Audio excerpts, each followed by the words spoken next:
सुप्रभात विद्यार्थियों। आज हम आपके पाठ्यक्रम में सम्मिलित भक्ति काल के प्रेम मार्गी शाखा के प्रमुख कवि या प्रतिनिधि कवि मलिक मोहम्मद जायसी, जिन्होंने एक प्रसिद्ध महाकाव्य लिखा है, उसका नाम है पद्मावत।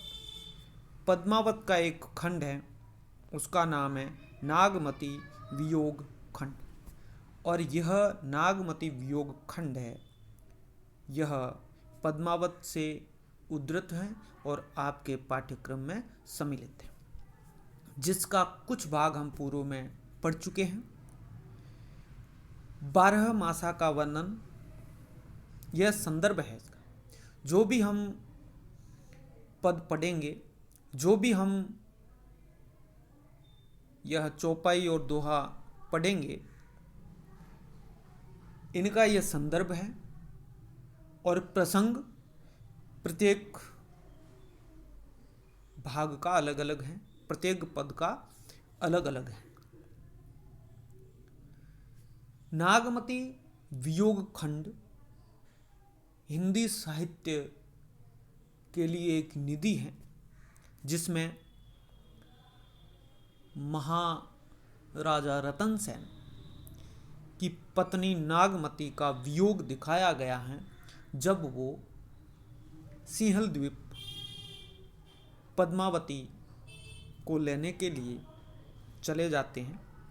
उसके पश्चात हिंदी साहित्य में भी यह 12 मासा वर्णन मिलता है, और इसमें भी जो पद्मावत में है, जायसी ने 12 मासे का वर्णन किया है। 12 महीनों में पीछे नागमती की क्या दशा होती है। हम आषाढ़ से शुरू होता है, क्योंकि वो आषाढ़ में जाते हैं। आषाढ़ श्रावण के बारे में पढ़ चुके हैं, अब हम भाद्रपद के बारे में देखते हैं। नागमती कहती हैं, भर भादो दूभर अति भारी, कैसे बरो रैनी अंधियारी। यहाँ हमने संदर्भ बता दिया है। यहाँ प्रसंग है, वर्षा ऋतु में नागमती अपने प्राणनाथ का स्मरण कर रही है, उनको याद कर रही है, अपने प्रिय को। विरहिणी नागमती के लिए भाद्रपद माह की जो झड़ी लगी है, और वह जो वर्षा है वो निरंतर अधिक दूभर हो रही है, अधिक कष्टकारी हो रही है। उसकी अंधेरी कैसे भरों रैनी अंधियारी, उसकी अंधेरी रातें किस प्रकार भरूं अर्थात काटूं। यहाँ भरूं से तात्पर्य है किस प्रकार वह अंधेरी रात्रि व्यतीत करे। उसे यह चिंता हो रही है कि इस महीने की ये जो काली रातें हैं, ये व्यतीत करना मुश्किल हो गया। आपके भी परीक्षा में सब प्रसंग व्याख्याएं आएगी, वह आपको इस तरह से करनी है। सबसे पहले संदर्भ, फिर प्रसंग, फिर व्याख्या, फिर विशेष। विशेष में आप इसके कला पक्ष की ओर ध्यान देंगे, और उसमें कुछ विशेष बात होती है। और संदर्भ की हमने बात कर ली, प्रसंग की बात कर ली, हम इसका भावार्थ देखते हैं, हम इसकी व्याख्या देखते हैं। भर भादो दूभर अति भारी, कैसे भरों रैनी अंधियारी, मंदिल शून पिय अनते बसा, सेज नाग भे दे धे डसा। मंदिल सून पिय अनते बसा, सेज नाग भे दे दे डसा। क्या कह रही है? मेरा मंदिर सूना है। यहाँ मंदिर घर के लिए है, क्योंकि प्रिय यहाँ नहीं है, इसलिए जो सेज है, सैया है, वो एक सर्पिनी होकर, नागिनी होकर उसे पकड़ पकड़ करके डस रही है। कहने का तात्पर्य है, नागमती कहती है, मेरा गृह सुनसान है, क्योंकि मेरे पति कहीं अन्यत्र रह रहे हैं। पति के वियोग के कारण मेरी शया मुझ पर नागिन बनकर बार बार काटने दौड़ती सी प्रतीत होती है। उसे यह लगता है, रहो अकेली गहें एक पाटी, नैन पसारी मरो ही फाटी। रहें अकेली, रहो अकेली गहें एक पाटी। वो कहती, मैं अकेली एक ही पाटी पकड़े पड़ी रहती हूँ, हे प्राणनाथ, तुम्हारी वियोग में मैं अपनी चारपाई अथवा पलंग की एक पट्टी पकड़ के पड़ी रहती हूँ, और नैन पसारी मरो ये फाटी।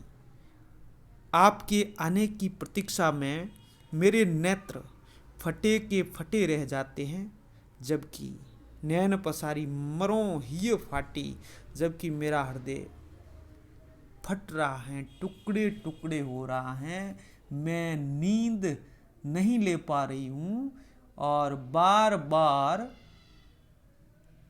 नींद न लगने के कारण नेत्रों को पसारते हुए हृदय के फटने से मरी जा रही हूँ। आगे कहती है, चमकी बीज घनी गर्जी तरासा। चमकी बीज घनी गर्जी तरासा। चमकी बीज का मतलब यहां बिजली से है। बिजली कड़क चमक कर और घनी, घन यानी बादल, गर्जी तरासा गरजते हुए त्रास पहुंचाते यानी डरा रहे हैं।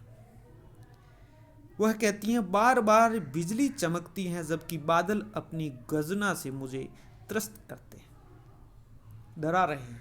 बिरह काल हुई जीव घरासा, और यह मेरा जो जीव है उसे विरह काल है, विरह रूपी काल ग्रसता जा रहा है। विरह रूपी काल बताया गया ना, रूपक अलंकार है यहाँ पर। हमें अलंकारों की भी साथ साथ चर्चा करते रहते हैं। इस पूरे में उत्प्रेक्षा की बहुत छड़ी लगी हुई है। उत्प्रेक्षा अलंकार हर कहीं प्रयुक्त हुआ है, उपमा है, रूपक है, अनुप्रास इत्यादि अलंकारों का भी, जो हमें इसके कला पक्ष में लिखना होता है या विशेष में लिखना होता है। तो वो कहती, विरह तो काल रूप होकर मेरे जीवन को हड़पना चाहता है, ग्रसना चाहता है। बरसे मगा झकोरी झकोरी, मगा नक्षत्र में घनघोर वर्षा हो रही है। वर्षा मगा झकोरी झकोरी, मगा नक्षत्र झकोरों के साथ बरसता है, और मोई दुई नैन चुई जस हो रही, और मेरे दो नेत्र जो है ये चू रहे हैं, यानी चूना, यानी कोई छत टपकती है उसको चूना, झोपड़ी में जो कोई ऊपर छत होती है वो टपकती है उसको चूना कहते। तो ये आंसू बहा रहे हैं, जैसे मकान की ओरी चू रही हो। कहने का तात्पर्य कि मग्गा नक्षत्र में घनघोर वर्षा हो रही है, वर्षा के झोंके पर झोंके आते रहते हैं, और मेरे नेत्रों से भी आंसुओं की ऐसी जड़ी लगी रहती है, मानो ओलती टपक रही हो।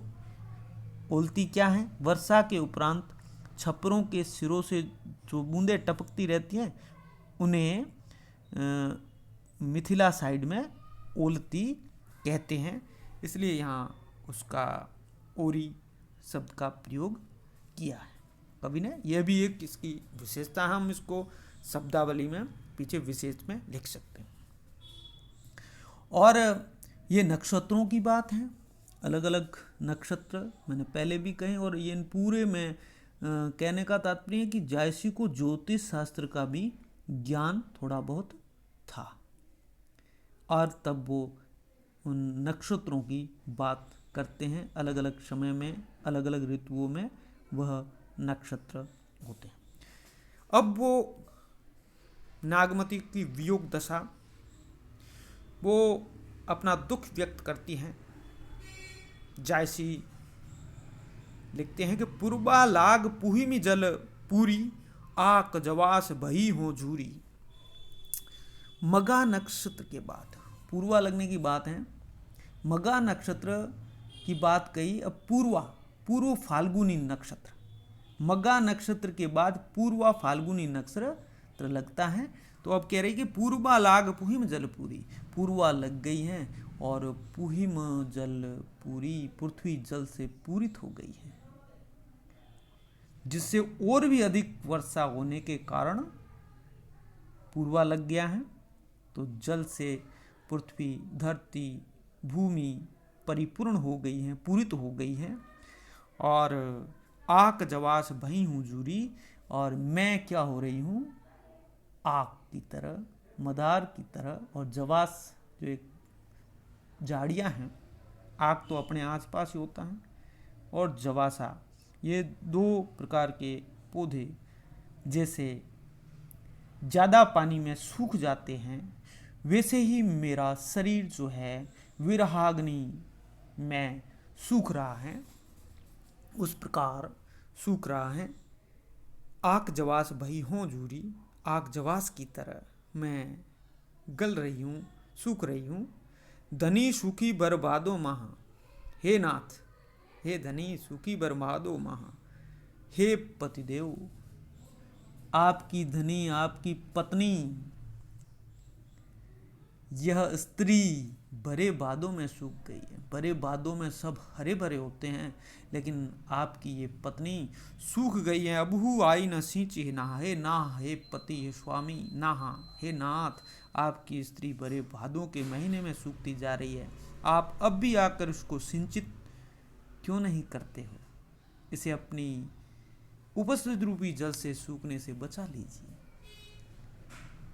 हे स्वामी, आप उसे सींचने क्यों नहीं आ रहे? अब चौपाई समाप्त होकर के दोहा आता है। इस प्रकार ये पूरा महाकाव्य चलता है। 7 चौपाई की अर्दालियों के बाद एक दोहा रखा गया है। ये क्रम रखा है, ये कला पक्ष है, इसके शिल्प पक्ष है, यह इसका छंद है। ये चौपाई और दोहा क्या है? छंद है। जब आप कला पक्ष में इसको लिखोगे, जल थल भरे अपूरी सब, गगन गरती मिली एक, धनी जोबन ओगाह में दे बूढ़त पिए टेक। जल स्थल सभी अपूरी पूर्ण रूप से भर गए हैं, और गगन धरती मिली एक, धरती और गगन मिलकर एक हो रहे हैं। धनी जोबन ओगा में दे बूढ़त पिए, हे प्रिय, हे प्राणेश्वर, बरभादों के महीने में इतनी घनघोर वर्षा हुई है कि चारों ओर जल ही दिखाई पड़ता है, तथा धरती और आकाश एक हो गए हैं आपकी प्रियतमा यौवन रूपी अगाध जल में। धनी जोबन ओगा, यहां रूपक अलंकार, आपकी प्रियतमा यौवन रूपी अगाध जल में डूबती जा रही है। आप इस डूबती को शीघ्र ही आकर सहारा क्यों नहीं देते? दे बूढ़त प्रिय टेक, आप इस डूबती हुई को क्यों टेक नहीं दे रहे हो? सहारा क्यों नहीं दे रहे हो?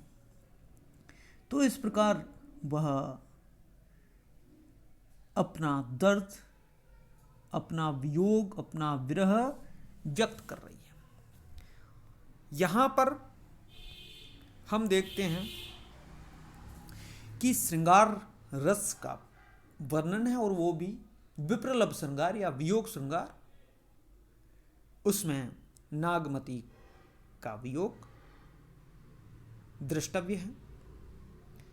छंद की बात करती, अलंकार की बात करती, भाषा की बात करें तो संपूर्ण महाकाव्य ठेठ अवधी भाषा में लिखा गया है। ग्रामीण अवधी के शब्दों के अच्छे प्रयोग हुए हैं, और अवधी भाषा में ही रामचरितमानस तुलसीदास कृत अवधी भाषा में ही लिखा है उन्होंने भी, और इसी छंद में लिखा है। हाँ, वहाँ 8 अर्दालियों के बाद चौपाई के बाद दोहा है, यहाँ पर 7 के बाद दोहे का विधान किया गया।